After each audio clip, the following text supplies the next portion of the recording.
Imagine your AI just got fooled, not by a hacker, not by a virus, but by a photo.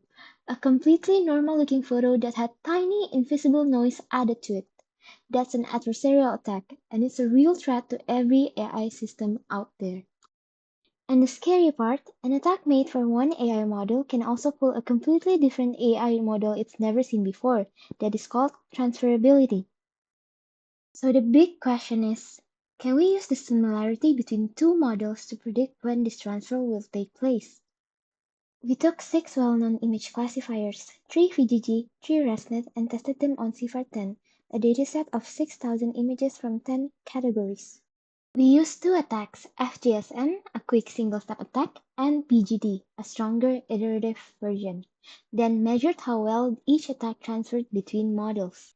We compared two similarity metrics, CKA, which compares the big picture of how networks process data, and DBS, which zoom in on functionally equivalent layers. Now we move on into the results and discussion. For finding number 1, DBS gave us a wider, clearer range of similarity scores, better at separating same family from cross-family pairs. On the other hand, the narrow range of scores in CKA makes it difficult to separate intrafamily and interfamily pairs. Our second finding, we can see here on the ASR heat map that attacks don't transfer equally in both directions. ResNet attacks transfer to PGG far more effectively than the other way around.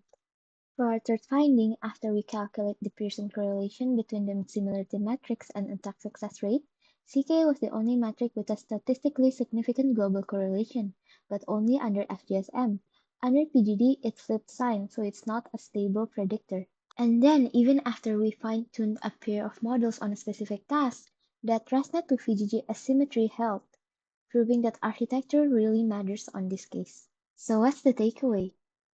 From this we learned that neither CKA nor DBS is a reliable standalone predictor of adversarial transferability, but together they tell us a useful story about how model architecture shapes attack risk, and they point to the importance of understanding what's happening inside the network, not just on the surface.